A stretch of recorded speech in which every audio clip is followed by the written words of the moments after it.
ونستغفره ونؤمن به ونتوكل عليه ونعوذ بالله من شرور أنفسنا ومن سيئات أعمالنا من يهده الله فلا مضل له ومن يضلله فلا هادي له ونشهد أن لا إله إلا الله وحده لا شريك له ونشهد أن سيدنا ومولانا محمدا عبده ورسوله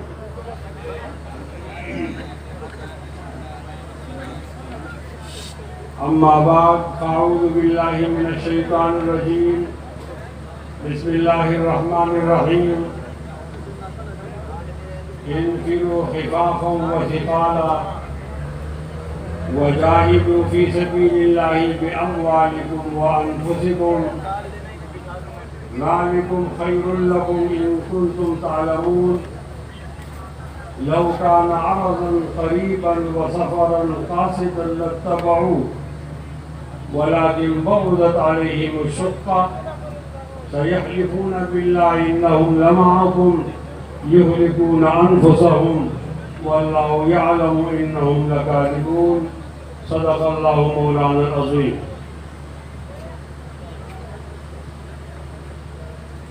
ہم نے وطن کے واسطے کیا کیا نہیں کیا، ہم نے وطن کے واسطے کیا کیا نہیں کیا، اور آپ کہہ رہے ہو کہ کیا کیا نہیں کیا۔ ہم نے فقیری میں گزار دی ہے زندگی لیکن کبھی ضمیر کا سودا نہیں کیا۔ ہم نے فقیری میں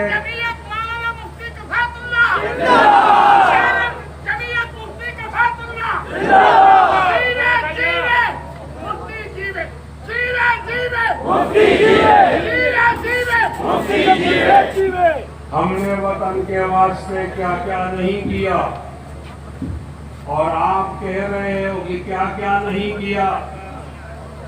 ہم نے گزار دی ہے فقیری میں زندگی لیکن کبھی ضمیر کا سودا نہیں کیا۔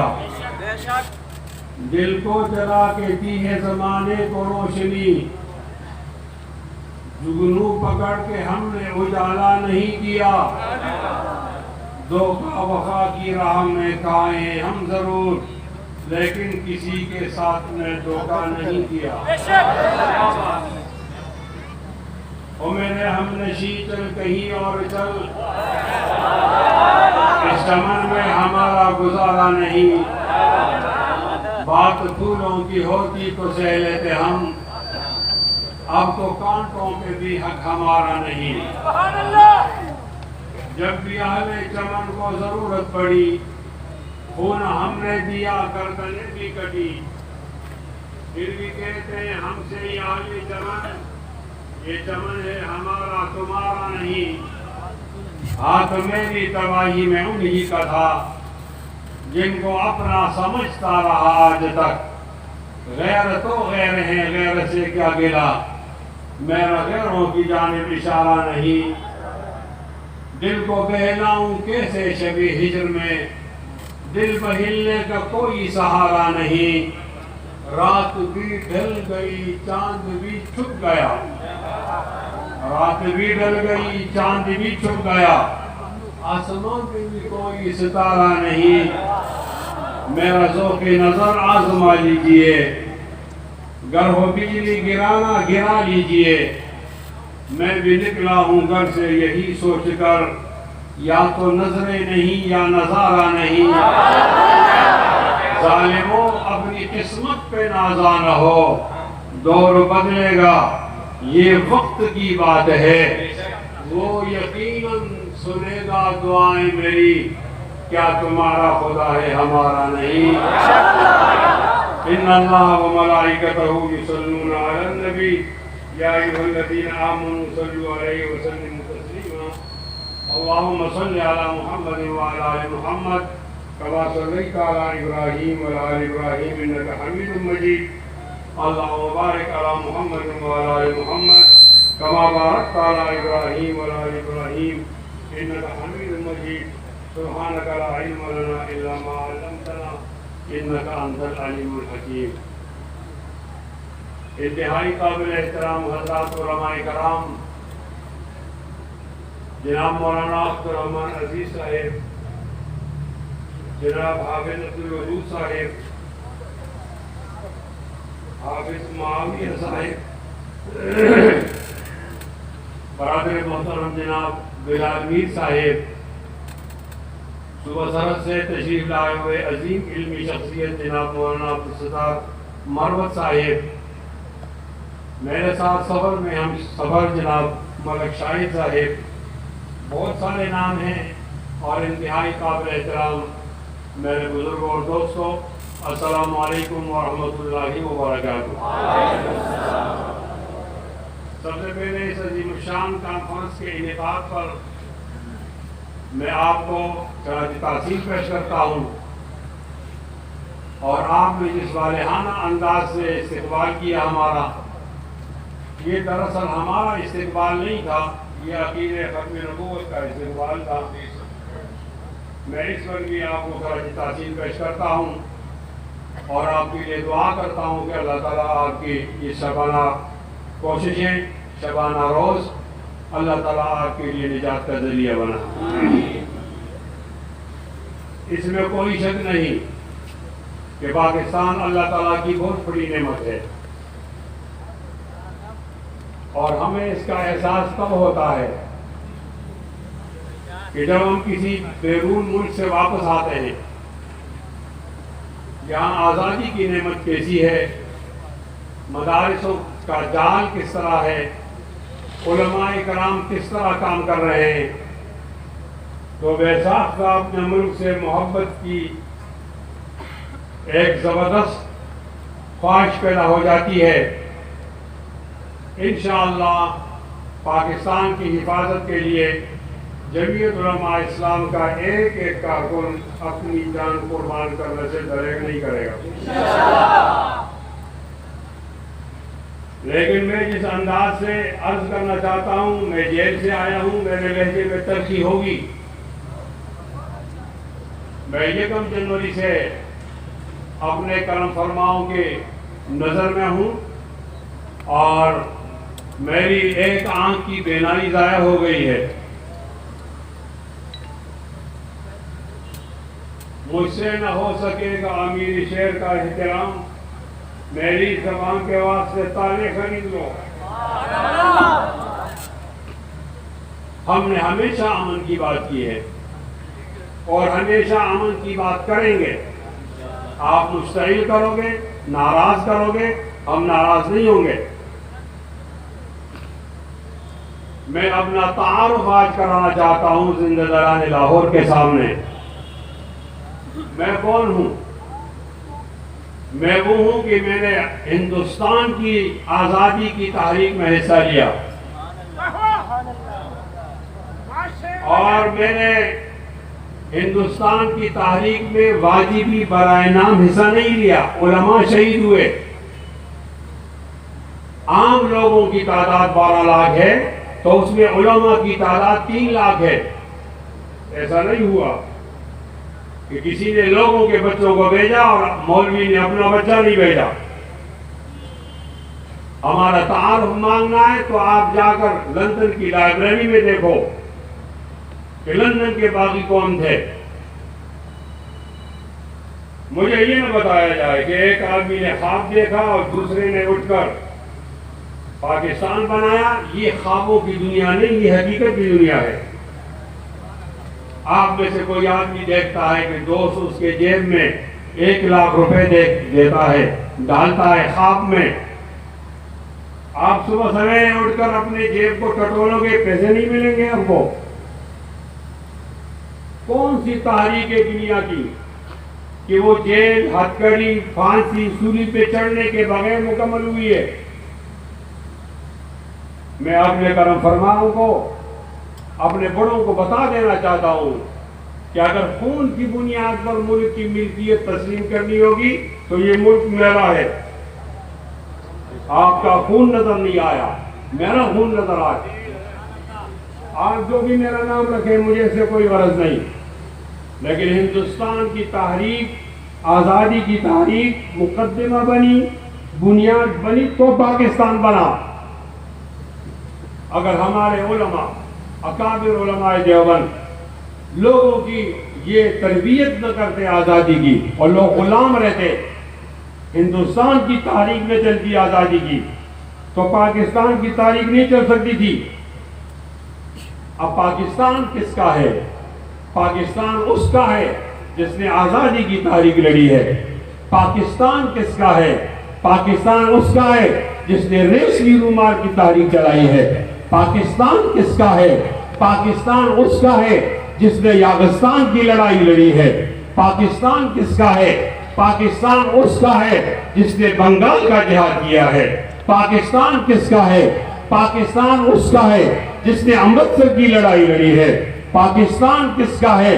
پاکستان اس کا ہے جس نے اپنی سروں کی فصل کاٹ کر یہ آزادی کا پودا بویا ہے۔ پاکستان کس کا ہے؟ آئیے مجھ سے پوچھے، میں مان سے آیا ہوں، وہاں بالا کوٹ میں شاہ اسماعیل شہید کی قبر ہے، سید احمد شہید کی قبر ہے۔ میں قبروں والوں سے پوچھتا ہوں، آپ کا تعلق تو پہاڑی علاقے سے نہیں تھا، آپ کا تعلق تو میدانی علاقے سے تھا، آپ کا تعلق تو ٹھنڈے علاقے سے نہیں تھا، گرم علاقے سے تھا۔ آپ تو شاہزادہ تھے، خانزادہ تھے، آپ بہت اچھی زندگی گزارنے والے تھے، آپ یہاں کیوں آئے؟ انہوں نے مجھے جواب دیا کہ ہم اس لیے آئے کہ آنے والے دنوں میں پاکستان بن جائے۔ پاکستان سید اسماعیل شہید اور شاہ اسماعیل شہید اور سید احمد شہید کی تحریک کے نتیجے میں پاکستان وجود میں آیا ہے۔ آج یہاں لاہور کے زندہ دلان میں کھڑے ہو کر میں کسی کی ملکیت نہیں مانتا، میں قبضہ مانتا ہوں۔ ملکیت میری ہے، کل بھی پاکستان میرا تھا، آج بھی پاکستان میرا ہے، آنے والا کل بھی پاکستان میرا رہے گا۔ اگر تم سے نہیں بچا، تم سے نہیں بچا سکے تو راستہ دے دو، انشاءاللہ علماء دیوبند کے بیٹے اور جمعیت علماء اسلامی کارکن اپنے سینوں میں گولیاں کھا کر پاکستان کی حفاظت کریں گے انشاءاللہ۔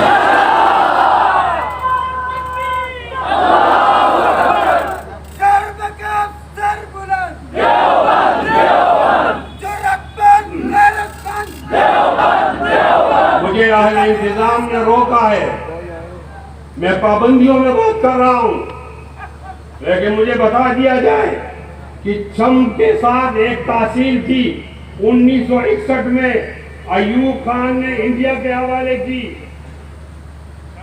پہلا قدم اٹھایا قائد اعظم کے پاکستان کو توڑنے کے لیے۔ یہ جو چھمب ہے اس کے ساتھ ایک تحصیل تھی، وہ پہلے ہمارے پاس تھی، پھر انڈیا کو دے دی۔ اور آپ کو پتہ ہوگا کہ فیلڈ مارشل محمد ایوب خان نے جتنی بھی نہریں ہندوستان سے پاکستان کو آ رہی ہیں، اس میں ہندوستان کی ملکیت ثابت کی ہے، اس پانی کو بیچا ہے۔ آج کوئی آدمی مجھ سے کہے کہ ایوب خان کا احترام کرو، میں نہیں کر سکوں گا، میرا پانی بک گیا ہے، یہ سارا پانی بکا ہے، بین الاقوامی معاہدہ ہوا ہے، اس میں لکھا ہوا ہے، تاریخ کا حصہ ہے، ریکارڈ ہے کہ ہندوستان کی ملکیت ان پانیوں پر 99 ہے، 99 ہے، اور ہماری ملکیت 0.1 ہے۔ شرم آنی چاہیے اس وقت جو لوگ اس قسم کا معاہدہ کر رہے تھے۔ تمام کتابوں میں لکھا ہے کہ پانی کا حق ان کا زیادہ ہوتا ہے جو نیچے کے علاقے سے تعلق رکھتے ہوں، اور انہوں نے اوپر کے علاقے کو پانی دے دیا ہے۔ آپ سے پاکستان نہیں بچا۔ ایوب خان نے اپنا اقتدار حوالے کیا یحییٰ خان کو۔ یحییٰ خان کے زمانے میں کیا ہوا؟ پورا پاکستان آدھا ٹوٹ گیا، مشرقی پاکستان چلا گیا، وہ ڈھاکہ چلا گیا، اور اس کو سقوطی ڈھاکہ کہتے ہیں، وہ بنگلہ دیش بن گیا۔ میں آج یہ بتاتے ہوئے شرم محسوس کرتا ہوں، کہ جب پاکستان ٹوٹ رہا تھا، میرا جرنیل پشاور میں رنگ لڑی منا رہا تھا۔ میرے زبان کو مت کھولو، میرے زبان کو مت کھولو. لوگ آہوں سسکیوں میں پڑے ہوئے تھے اور تم شراب کے نشے میں دھت تھے. کیا کر رہے تھے؟ یہ تو میری خاندانی شرابت مجھے روکتی ہے کہ میں سارے حالات تمہارے بتاؤں. آدھا پاکستان تم نے دیا. پھر جنرل ضیاء الحق صاحب کو بہت زیادہ ایماندار کہا گیا. اس نے سیاچن کے گلیشیئرز کو دے دیے اور مجھے بتایا کہ میں سیاچن اس لیے دے رہا ہوں کہ اس میں آگ نہیں اگ رہی, کوئی گاس نہیں اگ رہی. جنرل صاحب کا سر بالوں سے خالی تھا, اس میں بھی تو گاس نہیں اگ رہی. بہتر نہیں تھا جنرل صاحب کا سر اس کے حوالے کر دیتے. پھر وہ آیا جس کو ہم نے لال مسجد میں لال قلعہ پر پاکستان کا جھنڈا لہرانے کے لیے ہم نے ٹیکس دے دے کر اس کو برآت دی, جس کو پرویز مشرف کہتے ہیں. وہ وہاں کا رخ نہیں کیا, اس نے لال مسجد کا رخ کیا. چھوٹے چھوٹے بچوں پر بم بختر بم گاڑیوں نے چک دوڑائی. ہم نے خاموش کہ برہم نہ ہو عالم کا نظام. ہم نے خاموش برہم نہ ہو عالم کا نظام. وہ سمجھتے ہیں علم قوت فریادی نہیں. میرا پرامن رہنا میری قوت ہے, میرا پرامن رہنا میری مجبوری نہیں. میرا پرامن رہنا یہ میری قوت ہے, میری مجبوری نہیں. تم نے ٹرپل میں مار روڈ پر میرے سارے 10,000 لوگ مارے ہیں, میں اس وقت بھی پرامن رہا تھا. میری بھی ایک کردار ہے, تمہارا بھی ایک کردار ہے. اور وہ جو اپنے آپ کو بہت بہادر سمجھتا ہے وہ عدالت سے بھاگ گیا تھا, اور وہ جو اپنے آپ کو بہت بہادر سمجھتا ہے اس نے کارگل دشمن کے حوالے کیا.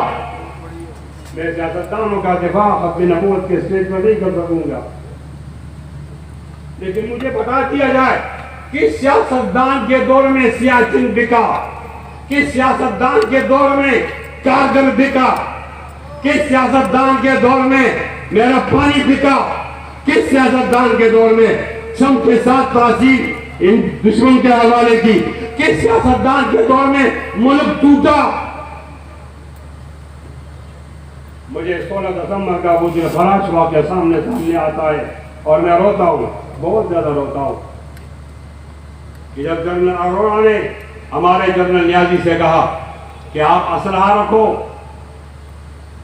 اس کا طریقہ یہ ہوتا ہے کہ پسٹل کو خالی کر دیا جاتا ہے, اس میں گولی نہیں ہوتی, اور ایک جنرل دوسرے کے سامنے رکھ لیتا. میرے 95,000 فوجی وہاں قیدی ہو گئے تھے. مجھے دیکھو, میرا درد دل سنو, کیوں مجھے بار بار لے جایا جا رہا ہے جیل کو, مجھے کیوں مجبور کیا جا رہا ہے, مجھے کیوں رام کیا جا رہا ہے. سچ کی سزا دی جا رہی ہے کہ یہ سچ کیوں لوگوں کو بتایا جا رہا. جب جنرل نیازی گیا اور اس نے وہاں پسٹل رکھنا چاہا تو جنرل اروڑہ نے بڑے تکبرانہ لہجے سے کہا کہ سامنے سے نہیں آؤ, پیٹھ موڑ کے آ جاؤ اور یہاں پر پسٹل رکھو. میرے جرنیل میں اگر طاقت ہوتی وہ بے شک بعد میں مر جاتا, لیکن اس وقت ایک تھپڑ مارتا جنرل اروڑہ کو, یہ تمہاری قوم کی پہچان اور تاریخ ہے. پیچھے سے پسٹل رکھنا یہ ہماری تاریخ نہیں. کیا درس دیا تم نے نئی نسل کو, تم نے کیا درس دیا نئی نسل کو. میں سیاسی جماعت کا کارکن ہوں, مولانا فضل الرحمان کا کارکن ہوں, لیکن میری اس وقت یہ موضوع نہیں کہ میں سیاستدانوں کی بات کروں, ان کو بچاؤں اور آنکھ کو رگڑوں نہیں. کیوں آتے ہو تم وردی پہن کر میرے ملک کے آئین کو پھاڑ کر وہاں ایوان وزیر اعظم میں بیٹھ جاتے ہو اور ڈنڈے کی زور پر قوم پر حکومت کرتے ہو. تمہارا یہ حق نہیں بنتا. نوکر ہو کے رہو, مالک بن کے نہیں رہو. ہماری کوئی اتنی درخواست ہی نہیں ہے, نہ ہم وزیر اعظم بننا چاہتے ہیں, نہ ہم صدر بننا چاہتے ہیں. لوگ ہمیں بناتے ہیں, آپ بنانے نہیں دیتے. اس دفعہ طالبان کے خلاف ایک تحریک اٹھی, فوج کا اور طالبان کا اختلاف تھا. لاکھ اختلاف صحیح, لیکن وہ تو ہمارے مسلک کا تھا. ہمارا استاد شریف, ہمارا مدرسہ شریف اور ہماری مسجد شریف, سب شریف, کلاس شریف. جب ان جنگجوؤں کے درمیان میں کہتا ہوں کہ گولی مت اٹھاؤ تو وہ مجھے مارتے ہیں. میرے کتنے علماء شہید ہو گئے, مولانا فضل الرحمان صاحب پر کتنے حملے ہوئے. یہ اس کا نتیجہ ہے لیکن ہم نے پاکستان کی محبت میں مسلک کو بھی نہیں دیکھا. ہم نے پاکستان کی محبت میں مدرسے کو، اپنے مدرسے کے ہم درس کو بھی نہیں دیکھا، صف کے مقتدی کو بھی نہیں دیکھا، نماز شریف کو بھی نہیں دیکھا، بلکہ ہم نے فتویٰ دیا کہ خودکش حرام ہے، پاک فوج پہ گولی چلانا حرام ہے، لڑکیوں کے اسکولوں کو جلانا حرام ہے، مجمع کے اندر بم پھینکنا حرام ہے، کسی کو ٹارگٹ کرنا حرام ہے، بے گناہ کو مارنا حرام ہے. یہ میرا دل گردہ ہے. اگر طالبان بریلوی ہوتے، میں دیوبندی ہوتا، پھر اس کا ایک معنی تھا کہ میں مذہبی منافرت میں بات کر رہا ہوں. طالبان غیر مقلد ہوتے، میں مقلد ہوتا، پھر بھی یہی بات تھی کہ میں تقلید و عدم تقلید کے آگ میں یہ بات کر رہا ہوں. اگر طالبان شیعہ ہوتے اور میں دیوبندی ہوتا، پھر بھی یہ بات ہوتی کہ شیعہ و سنی کی لڑائی ہے. نہیں، وہ بھی حنفی، میں بھی حنفی، وہ بھی مقلد، میں بھی مقلد، وہ بھی اہل سنت، میں بھی اہل سنت، وہ بھی علماء دیوبند کا حمایت یافتہ، میں بھی حمایت یافتہ علماء دیوبند کا. پھر میں جرأت میں آ کر ایک فتویٰ دیتا ہوں کہ پاک فوج کے خلاف گولی نہ چلائی جائے. آپ کا موقع آیا، آپ نے ہمیں کیا بدلہ دیا؟ فتویٰ ہم نے دیا، ہماری وجہ سے آپ جیتے. فوج کے پیچھے قوم ہوتی ہے. علماء کرام نظریاتی محاذ پر مقابلہ کرتے ہیں. فوج جا کر سرحد پہ مقابلہ کرتی ہے جغرافیائی محاذ پر. اگر علماء کی سند، سرٹیفکیٹ اور علماء کا فتویٰ نہ ہوتا، میں آج کہتا ہوں میری بات کو چیلنج لے لیا جائے. اگر علماء کا فتویٰ نہ ہوتا تو آپ دہشت گردی کے خلاف جنگ نہیں جیت سکتے تھے، قدم نہیں جیت سکتے تھے. لیکن کچھ تو حیا کرو. یہ کون سا انصاف ہے کہ فتویٰ ہم نے آپ کے حق میں دیا اور آپ نے ٹھپے عمران کے لیے لگائے؟ فتویٰ ہم نے دیا، آپ ٹھپے نہ لگاؤ، نہ میرے لیے نہ کسی اور کے لیے. لیکن لگانا تھا اس کے لگانا تھا جس کے فتوے پر تم جیتے ہو. میں کون سی بات آپ کو بتاؤں گا. اس ایوان صدر میں ایک صدر تھا جس کے نام میں نون زیادہ آیا کرتا تھا. ممنون حسین نام تھا اس کا. اس نے پیغام پاکستان کے نام پر علماء کو جمع کیا. ہم نے جرأت سے حمایت کی کہ پاکستان کا پیغام یہ ہے کہ پاک فوج پر یہاں نہ کیا جائے، بمباری نہ کی جائے، پاک فوج پر گولی نہ چلائی جائے. آج عمران ہمیں درس دیتا ہے فوج کے پیچھے نہیں پڑو، فوج کے پیچھے نہیں پڑو. ٹھیک ہے نا، فوج نے جو آپ کو عہدہ دیا ہے وہ ہمیں مل جائے تو پیچھے نہیں پڑیں گے نا. آپ بھی تو پیچھے پڑے ہوئے تھے.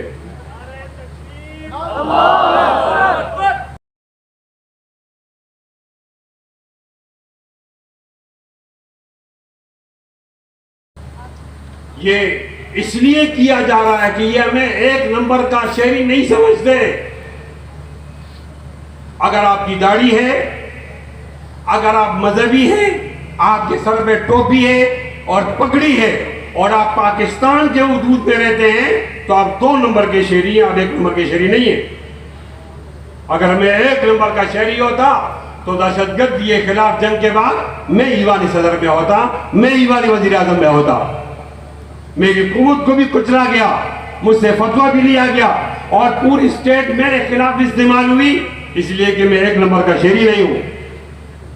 مجھے وہ بات بھی اچھی طرح یاد ہے کہ جب بھی 65 کی لڑائی ہوئی علماء نے فتویٰ دیا، 48 کی لڑائی ہوئی علماء نے فتویٰ دیا، 70 کی لڑائی ہوئی علماء نے فتویٰ دیا.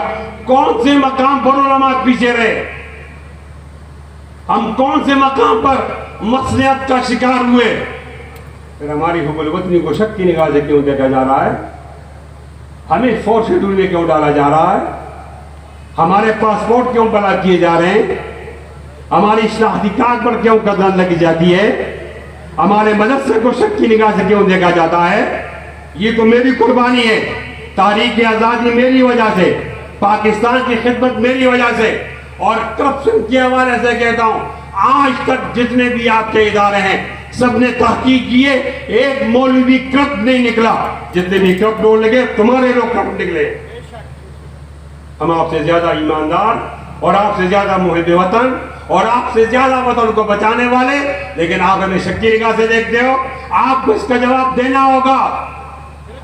حضرت مولانا مفتی محمود رحمۃ اللہ علیہ نے تحریک چلائی، قومی اتحاد کی تحریک، قومی اتحاد کی تحریک، قومی اتحاد کی تحریک کے بارے میں کہا جاتا ہے یہ ایسی تحریک تھی جو متفقہ تھی اور جو پورے پاکستان میں بہت مثالی اور کامیاب تحریک تھی، اور اس کے صدر مولانا مفتی محمود تھے۔ جاؤ پوری دنیا میں دیکھو، حزب اقتدار سے جس وقت تحریک کامیاب ہوتی ہے، حزب اقتدار سے حکومت جاتی ہے تو حزب اختلاف کو ملتی ہے۔ لیکن کیا کیا جائے، جب بھٹو کو اقتدار سے محروم کر دیا تو مولانا مفتی محمود کو حکومت نہیں ملی۔ میں آپ سے پوچھتا ہوں، ملی؟ آپ سے پوچھتا ہوں، ملی؟ عارضی حکومت، نگران حکومت، تھوڑے دنوں کے لیے وزیر اعظم نہیں، حزب اقتدار، حزب اختلاف، ان سے حکومت جاتی، حزب اختلاف کو ملتی، اور حزب اختلاف کا وزیر اعظم کون ہوتا؟ مولانا مفتی محمود رحمۃ اللہ علیہ۔ کیا بات ہے کہ مولانا مفتی محمود رحمۃ اللہ علیہ وزیر اعظم نہیں بن سکے؟ کہیں اس کی داڑھی کو دیکھ کر یہ فیصلہ تو نہیں کیا آپ نے، اس کی پگڑی کو دیکھ کر، سنت کو دیکھ کر آپ نے فیصلہ تو نہیں کیا کہ ہمارے وزرائے اعظم کی فہرست میں ایک مولوی داڑھی پگڑی والے کا نام نہیں آنا چاہیے؟ ہم تمہارے آخری ہدف کو جانتے ہیں، تمہارے کرتوت جانتے ہیں۔ 2002 میں الیکشن ہوا، لوگوں نے ہمیں ووٹ دیے، ان کا کوئی احسان نہیں، لوگوں نے ووٹ دیے۔ مولانا فضل الرحمان اور میر ظفر اللہ جمالی کا ایک مقابلہ ہوا، مولانا فضل الرحمان ایک ووٹ سے ہار گئے، آپ کو یاد ہے نا، ایک ووٹ سے ہار گئے۔ یہ ہمارا جمہوری پروسیس ہے، یہ ہم جمہوریت میں رہ کر ووٹ کی پرچی سے تبدیلی کی کوشش کرتے ہیں۔ ایک ووٹ سے ہار گئے اور میر ظفر اللہ جمالی وزیر اعظم بن گئے۔ یہ ایک ووٹ میں اس کی قیمت بتاتا ہوں آپ کو۔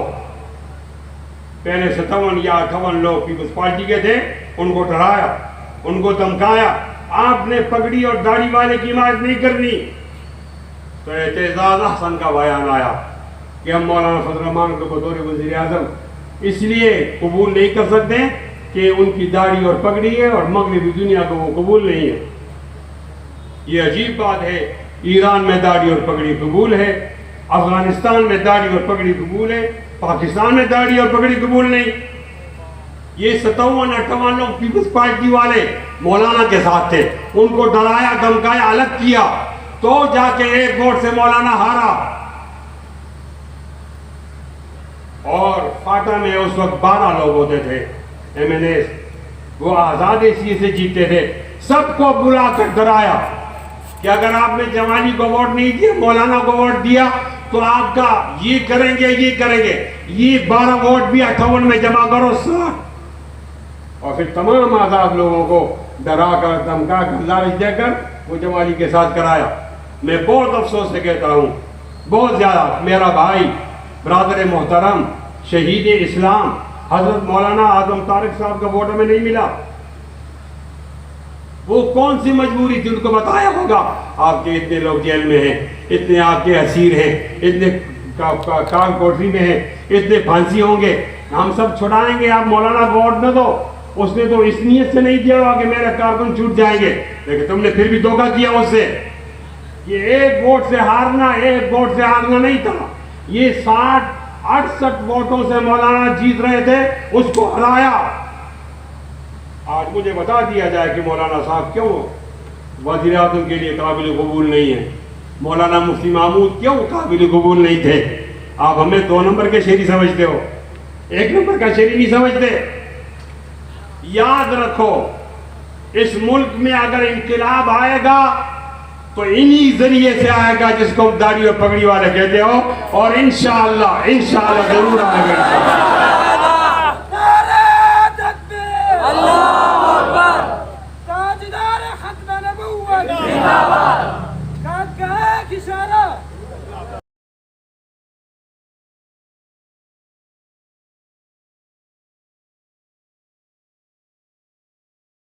ایک بات اور بتانا چاہتا ہوں، 1953 کے اندر یہاں لاہور میں ایک جلوس پر گولی چلی.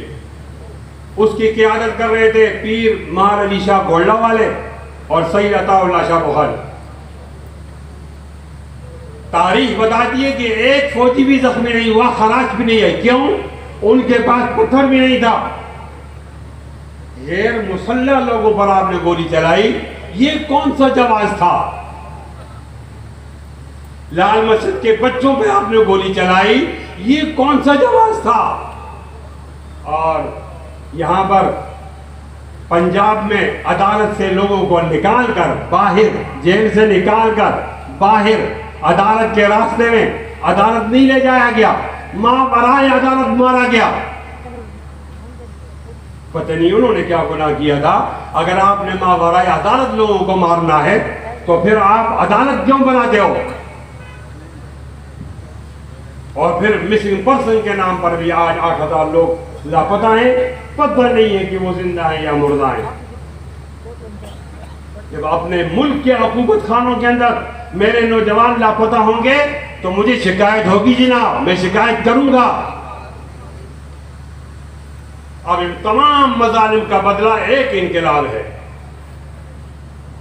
اب ان تمام مظالم کا بدلہ ایک انقلاب ہے، اور وہ انقلاب آپ کے خون سے آئے گا، آپ کے خون سے. انشاءاللہ آپ خون دیں گے؟ دونوں ہاتھ بلند کرو، خون دیں گے؟ ہر قسم کی قربانی آپ دیں گے؟ میں ایک اور بات بھی کرنا چاہتا ہوں.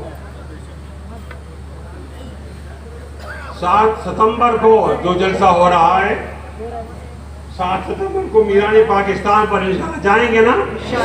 دونوں ہاتھ بلند کرو، دونوں. دیکھو بلال صاحب سب لوگ جائیں گے.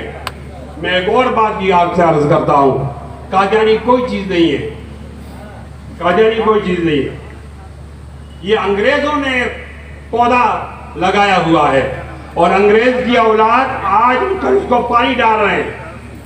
میرا ایک دعویٰ ہے کہ مولانا فضل الرحمان تو بڑا آدمی ہے، میں تو چھوٹا کارکن اس کا. یہ پیچھے والے لوگ ہٹ جائیں، 6 مہینوں کے اندر یا قادیانی مسلمان ہو جائیں گے یا قادیانی ملک چھوڑ دیں گے. لیکن میں اس کا کیا رول آ رہا ہوں جس کی گولی بھی میرے پیسوں سے لی گئی ہے، جس کا بندوق بھی میرے پیسوں سے لیا گیا ہے. وہ قادیانیوں کے پشپناہی کر کے آج مجھے مارنا چاہتا ہے. میں یہ رونا روتا ہوں. ایک انقلاب کی ضرورت ہے، لیکن وعدہ کرو تم منتشر ہو، اس لیے انقلاب نہیں آتا. تمہارے اندر دیواریں ہیں، حیاتی اور مماتی کی دیوار اب پیدا ہو گئی ہے، میڈ ان ابھی ابھی. ایک دیوار تمہارے اندر دیوبندی اور بریلی کی ہے، اس کو بھی گراؤ. ایک دیوار تمہارے اندر مقلد اور غیر مقلد کی ہے، اس کو بھی گراؤ. ایک دیوار آپ کے اندر شیعہ سنی کے، اس کو بھی گراؤ. ایک دیوار آپ کے اندر مذہبی اور سیکولر کی ہے، اس کو بھی گراؤ. سارے طبقات کو ملاؤ. اس وقت یہ ملک